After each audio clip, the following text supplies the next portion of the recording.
Hey guys, what's cracking? It is Cracking Nation, coach of the Boston Bisharps, and we are here today. Finally, the time has come. We have made a lot of really hype announcement videos, and I've been, I think the general reaction has been pretty positive to them, so I'm really glad you guys enjoyed them. They're these little short tidbits, where I can announce to you guys what my pick is as the slow draft is happening, keep you guys really involved in that process. But now we're going to delve into the decisions I made, why I made them, what the synergies are, what I think of these Pokemon, and I'm pretty excited to see how it all shakes out this season. So without further ado, this is the GDS, the Global Draft Syndicate, Boston Bisharps Cycle 1 Draft Analysis.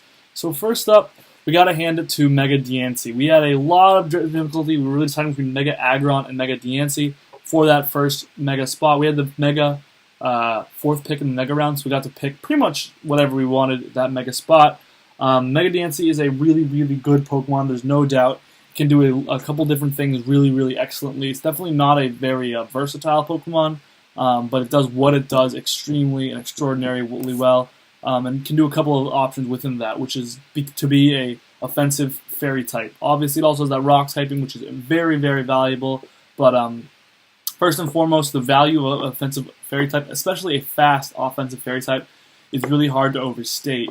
You gotta realize like how many Pokemon are weak to Fairy type that are common to just fighting types, such as Dragon types that are really common in the draft format.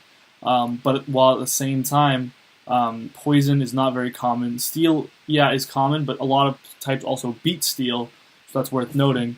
And I took a lot of note of that. Well, and also it has Earth power, so it can beat some Steel types, right? So I think that's a pretty fantastic feature. It obviously has this really cool speed tier that it can abuse in a couple different ways. Obviously, there's the Calm Mind set. You can obviously run that all-out attacking set, but you also have the options of running this Calm Mind kind of set, right? Where you can utilize your pre-Mega Bulk and ability, your ability being Clear Body, which is really cool because it means Sticky Webs doesn't have an effect on Mega Diancie before it Mega Evolves. Neither does stuff like Intimidate, I guess, if that matters. But primarily, it's a really big Sticky Web deterrent because Sticky Webs does not matter to Mega Diancie. Prior to Mega Evolution and post Mega Evolution, there's always the off chance that it can just bounce Sticky Webs back to my opponent's side. But yeah, so it has a lot more bulk in its pre-evolution form. I think it's got like 50, 150, 150 compared to 50, 110, 110. Obviously, it's actually not even that frail before, after it Mega Evolves. It's probably like average to even a little bulkier than the average offensive Pokemon, which is pretty cool. It's got a cool defensive, cool typing. Not perfect, not flawless, but definitely has some interesting resistances that can be utilized. So then you can use that bulk and that typing before you Mega Evolve and set up a Calm Mind in your state. And now in this Gen 7 format where Mega Evolutions get their speed tier the turn you Mega Evolve and don't have to wait a turn, Mega Diancie received a huge buff. No longer has to waste a move slot on Protect. So now it can run that fourth move, and a lot of the time that fourth move can be a Calm Mind, where you set that up and become a really, really powerful Wall Breaker or a Sweeper once you Mega Evolve. Or it can be Rock Polish, and Rock Polish is really cool on Mega Diancie because it is so fast, but also has that bulk in its pre-evolution form. So you can take the time to Rock Polish before you Mega Evolve. Have some extra, invest some extra into bulk, and really take that first hit. Maybe even come out with like 60, 70 health remaining if you took a resisted hit. And then you Mega Evolve, and all of a sudden you are 110 speed, just punishing with this Rock Polish, outspeeding almost all Scarfers probably, and also hitting extremely hard with the benefit of probably being able to run Modest, to be totally honest. So I really am excited about Mega Diancie. Obviously, it does have some shortcomings. It obviously really fears fast Steel types. It has some common weaknesses in the Water type as well, Ground type, those two specifically. I've tried to draft around those a little bit, but I'm pretty excited. Obviously, it also has a little bit of a lack of power at times. That feels crazy from a Pokemon with mixed 160 stats, but it can't actually boost them without Calm Mind. It can't hold a boosting item, obviously, so we need to pay attention to the ability to whittle stuff down. Is key when you're running Pokemon with this amount of cleaning or even at times sweeping prowess. You want to be able to whittle stuff down. And that was really kind of where we started. Also break through walls, obviously, because again, it can't do it always itself. So that kind of is where our next pick comes in a little bit, and that is Koopa Unbound. Some of these sprites I can only find in shiny forms, and some of them I couldn't find at all, so please just bear with me. But So we have Koopa Unbound. Koopa Unbound I picked up with a 13th A1 pick, and I was psyched. Koopa Unbound is a phenomenal Pokemon that goes really undervalued, I feel like. In CSL, it was outright banned for a long, long time. And it goes really, really undervalued in apparently a lot of these other draft leagues, and I think that's a shame. I know that the offensive meta kind of doesn't favor it, but I don't think that's necessarily fair. Obviously, people here say, oh, it always has to run a Scarf. Yeah, it is oftentimes in a situation where Scarf is really helpful, but I think the fact that it can single-handedly neuter playing against stall, like, this thing brutalizes stall teams. Like, if you bring a defensive team against me, Koopa Unbound is going to tear you apart. The fact that it single-handedly does that means a lot of players won't try to bring defensive teams against me, and I can play the rest of my team according to that. And if I know no offensive team is coming, I can still make do with a Toy Scarf. So if I know, I can really, it finds, this is what I mean when I say it finds matchups despite Archetype.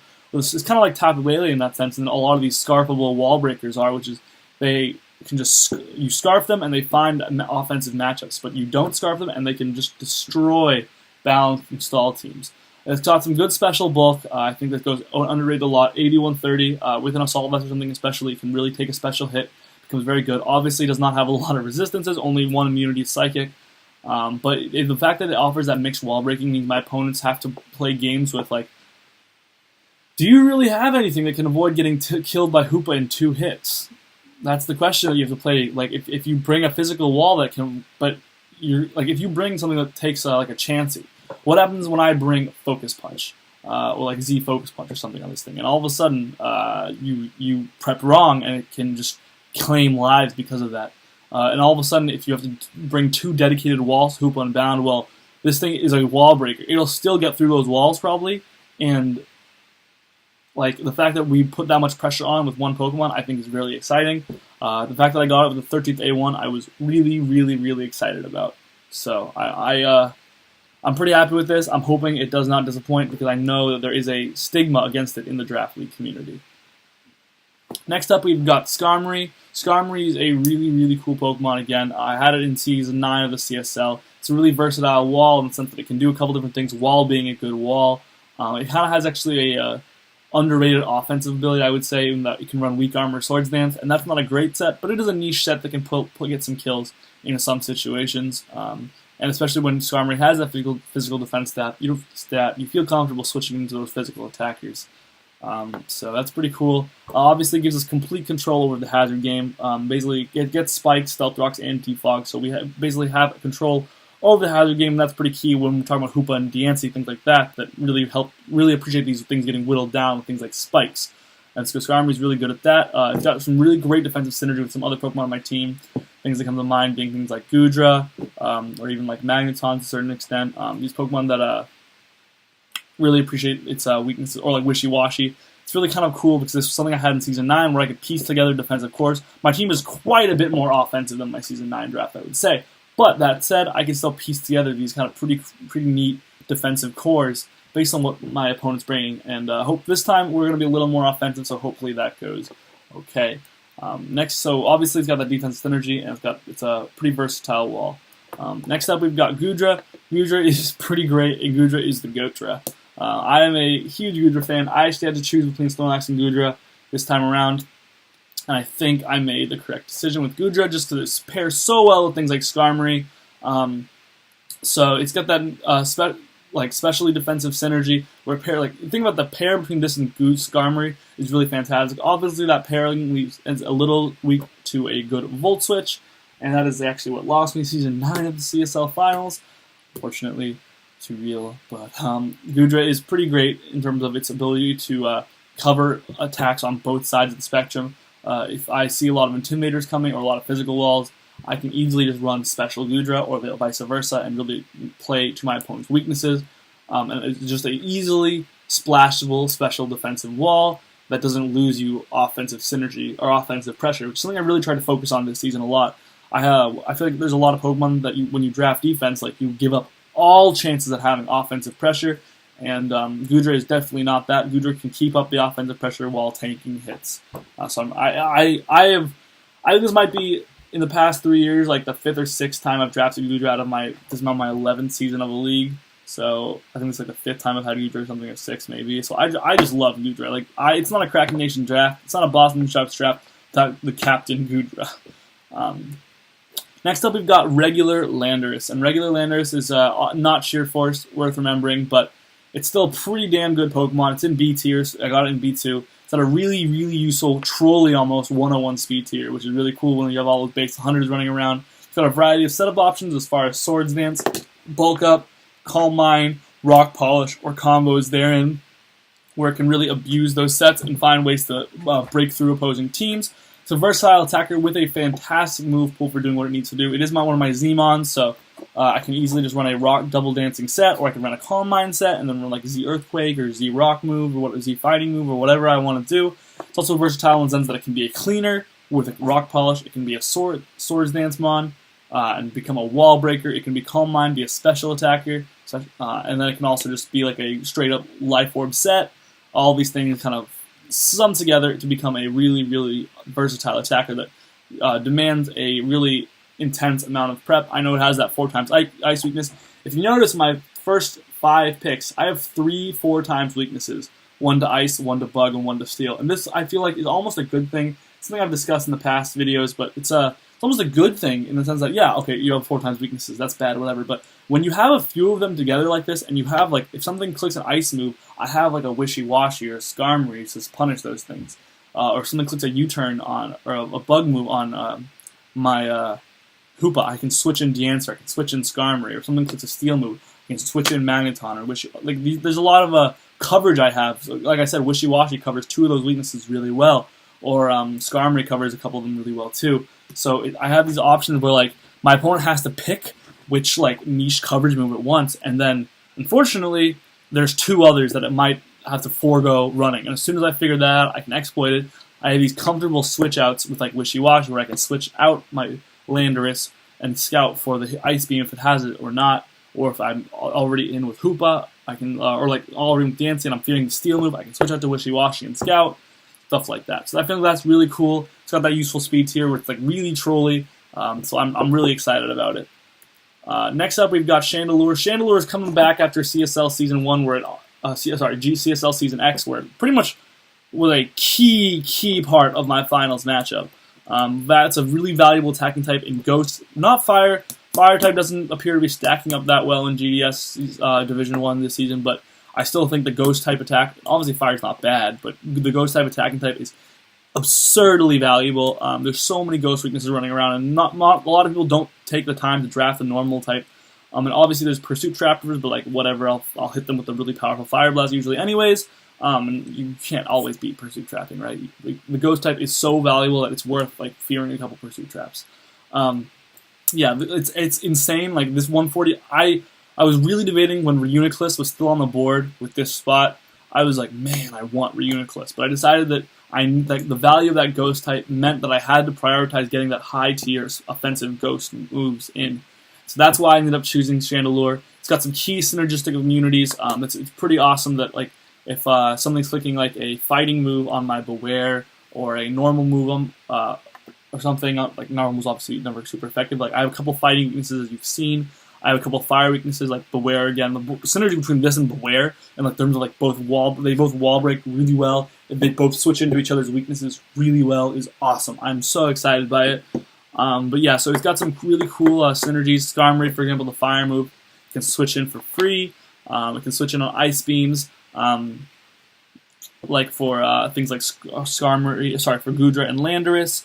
I'm things like Energy Ball for my Wishy Washy. Sorry, there we go. But I'm really excited by the fact that it's an offensive Pokemon that can switch into so many different attacks that actually it's not as frail as people think. It's also a little faster than people think. And this is why I say it's versatile in finding matchups, where like it's got a pretty unique move pool where it has things like Taunt, like Trick, Calm Mind, Substitute. You can use these tandem moves to kind of beat these defensive teams, right? These balanced teams. But if you want, you can always just run Scarf, and like my finals match in Season 9, which seemed pretty good to be pretty offensive at face value, this thing was able to find a lot of really cool matchups. It also is worth noting that it has two awesome abilities in Infiltrator and Flashfire. Infiltrator really helps me threaten those submons that are really common in the draft format, and so it has those like really nice options. So again, it's really versatile in finding matchups against different archetypes, and that's really what's been key in my draft this season. Next up, we've got Magneton. It obviously threatens those steel types. I dropped in my C2 pick. There's a lot of really great stuff. There's still like a Dragal's on the board, Meloetto's still on the board. A lot of Pokemon that I really like that I consider top C tier value. I ended up foregoing just for the fact that Magneton was so key as a role. It traps those steel types that really threaten my Koopa a little, really threaten my Diancie more than anything. It traps those. It also means like Pokemon like Landorus don't need to use like a Z Earthquake to break through steel types, stuff like that.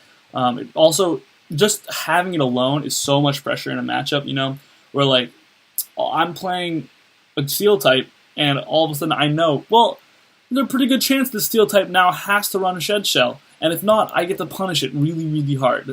And so that's pretty awesome.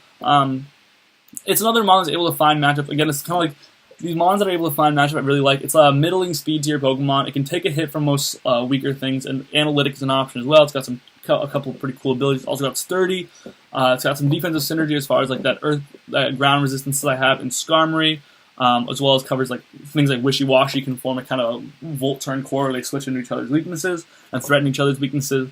Where like, you know, Wishy Washy can threaten ground types for this, and this can and Wishy Washy can switch into fire types for this. In the meantime, this can switch into those grass moves and electric moves that Wishy Washy fears so much. So it's another Pokemon with like some cool pivoting defensive synergy, and I really like that. Violate makes this thing really bulky, so that's pretty cool as well. I'm pretty excited to have it. I know it was a weird C2 pick when there's it was hard to justify a couple of these picks because like there's so much amazing stuff on the board this season, and it was just not easy to make some of these decisions. But I ended up valuing the synergy that the picks gave me over the individual in a vacuum value of each Pokemon. Next up, we've got Swellow. Again, sorry, there's no GIF for this one, but Swellow is basically defines my upper speed tier matchups, which is pretty key. To have Swellow there is awesome. It means Pokemon that are really a lot faster than me have to make sure they're still faster than Swellow, and I came around to Swellow a lot over the season 10 of the CSL, where I never disliked Swellow, but it just kept, and I kept bringing it, and it kept dying. But it always felt like in dying, it was like revealed some incredibly key piece of information. That's the reason it didn't get a kill for like ever. But once I figured out how to really utilize Swellow, it just started going off. And I brought a Choice Scarf Swellow that worked. I brought Specs, Life Orb, Guts. Like this, it's a really great versatile attacker. And by defining my upper speed tier matchups, it helps alleviate a lot of pressure from my bulky mons, because those bulky mons don't have to worry about Pokemon that are modest or adamant in the offensive ranges a lot of the time. It's also got some useful tech options. I used to run Defog a lot. It's a pivot like with U-Turn, so I'm pretty excited about that. It's got an Agility Baton Pass, which is pretty neat, honestly. So I'm just really overall excited to have Swellow back. I was really worried I wouldn't be able to pick it up with my D1 spot, but I really liked it in CSL. I'm really glad it's able to make a reappearance. Next up, we've got Vileplume. This is a gift that I found that is super creepy. I think Vileplume is a little bit of a creepy looking Pokemon anyways, but Pokemon I always really liked. I drafted it a couple times in CSL, and I was always like, wow, this is an awesome Pokemon, and I don't really know what makes it so cool, but it's just because it has this defense that doesn't cost offense, right? Where like it can switch in and take a hit, and doesn't actually cost you offensive pressure because it's got an 110 special attack stat, and that's going to threaten some stuff, right? It's got a really cool move now, and I liked it before it even got this, but now it has Strength Sap, which means it's a premier physical wall when Pokemon can't. If you can't hit Vileplume super effectively, it's going to wall a piss out of you. It's going to love doing so. Look at that little disgusting smile on its face, right? So again, it's got some synergistic typing based on the matchup. Again, like things like Wishy Washy can work with it really well, where it's switching to fire and ice for Wishy Washy. This switches into grass and electric for Wishy Washy. It's got some really cool synergies there. Again, that goes for Goodra too, where Goodra can resist the fire type that this is weak too. So it's and like stuff like that. So there's also beats fairy types to Goodra's fears. So I'm really excited. It's got underrated offensive utility, which is what I'm saying. Like it's got an 110 special attack stat, and people sleep on how good that is. Also, like the Chlorophyll set, not as good as other Chlorophyll users, but it's still a really good set that can really threaten some people. So I'm pretty excited to see if I can ever make that work. I think that's a set that people sleep on. So I'm really excited about Vileplume. The next name I've been name dropping this whole time. That's Wishy Washy in E. Wishy Washy in E is fucking sick. I love Wishy Washy. Like, I love that shit. This Pokemon, I once drafted it in B tier in CSL, and I thought, like, this is pretty good. I think the fact is that the ability does not define it as much as people think it does. Yeah, to be honest, the ability once outright lost me a game. That was the first game that I ever played where Wishy Washy's ability let me down. And I think I also played poorly because I didn't know its ability was going to let me down as much as it did. But that said, in like 4 other games that I've had Wishy Washy and use it, and it was like phenomenal and completely slept on. Like, nobody else wanted it, and I picked it up, and I was like, man, this thing is dope. It kind of like a Mega Blastoise Light in the sense that it's a bulky, slow water type that hits really hard, which means it's powerful blanket check. What's cool about Mega Blastoise, and I've had that too, is that it blanket checks a lot of stuff. There's not a lot of stuff that can take on a healthy Blastoise 1v1. Just like, it's weird, but it's how it goes, and it's because it's got this great defensive like typing where like it resists so many things. It's only got a couple weaknesses. It can just 1v1 a lot of stuff, and obviously this is not as good as Mega Blastoise. I'm not trying to say it's as good as Mega Blastoise, but it does that similar thing to a lesser extent where it's able to 1v1 a lot of Pokemon based on matchup. It also gives you a slow pivot that can take some punishment. Yeah, it's slow, but it's so bulky that it'll take a hit that it needs to take. Assault Vest Wishy Washy can take some damage on the special side. And then, for example, I can use this to U-turn into Diancie and threaten something a lot more than I would have otherwise and keep Diancie healthy, keep Hoopa healthy, keep Landorus healthy. So I'm pretty excited about this Pokemon. It's I keep saying its name, and I name drop this whole video, and it's a really key part. Is one of my water types. It's the key bulk that I need to kind of glue a lot of my defensive cores together. So I'm really excited about Wishy Washy, and I can't believe that I managed to get it in E tier. I honestly was like, man, people must know this thing is this good. It's probably gonna get drafted in D, and I managed to pick it up in E, and I was so excited. Next up, we've got Floatzel in my F tier. This was probably the hardest decision I had in the draft besides Mega Aggron, Mega Diancie. And I had a really difficult time deciding which one I wanted. This Floatzel looks like it only has 1 foot right now. It's so sad. But Floatzel is pretty cool because it is a Pokemon that I think a big concept that a lot of people missed in F tier is like, if you draft an F tier mon that you're never going to bring to a single game, you kind of messed up. Because like F tier is and you're basically playing 11v12 and playing with a hand, like fighting with a hand tied up behind your back all season because you force yourself into 11v12 every week. Now, Floatzel, on the other hand, is a Pokemon that demands prep, right?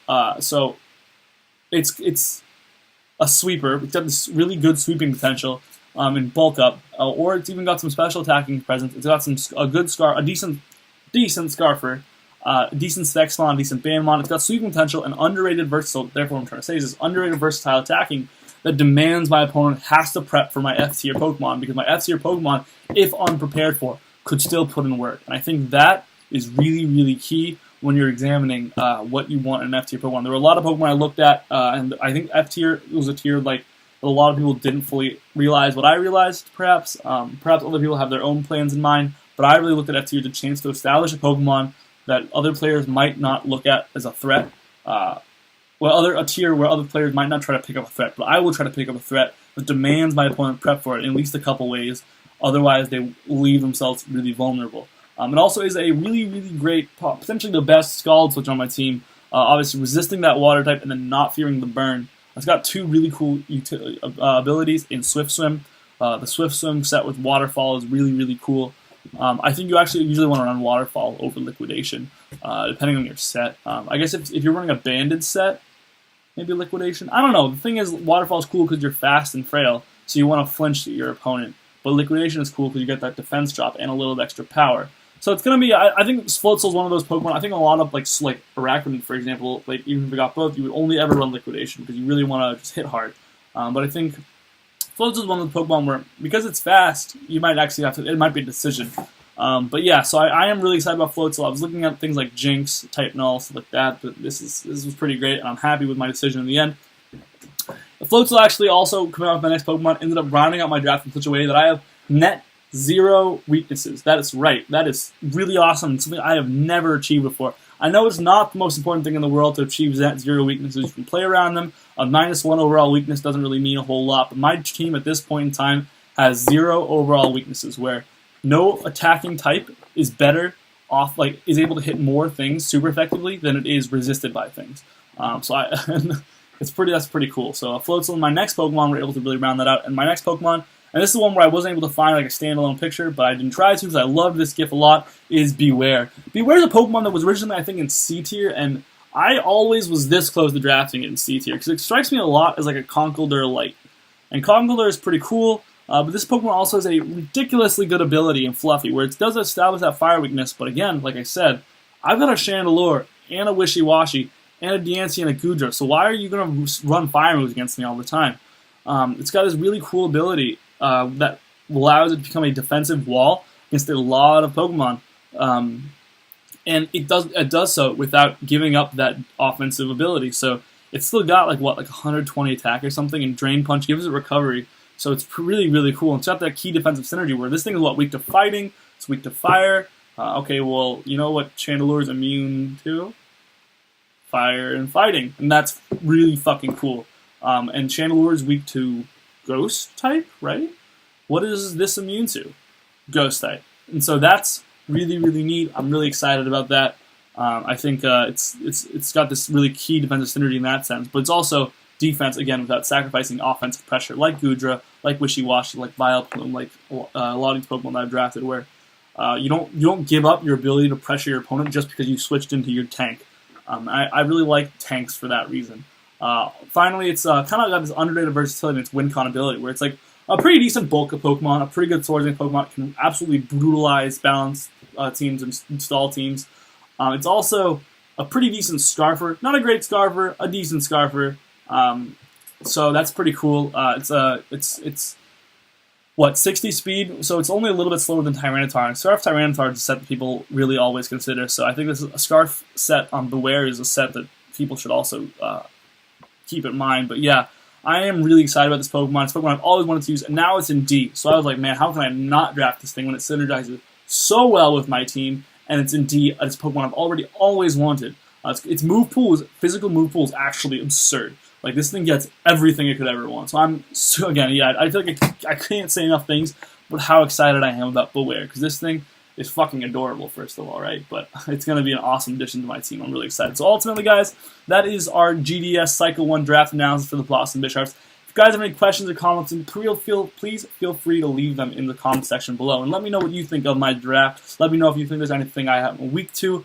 Obviously, I would really like to know if you think there's anything I'm weak to, or let me know what you thought overall of the draft, or the GDS, or anything. But yeah, until next time, I'll see you guys later.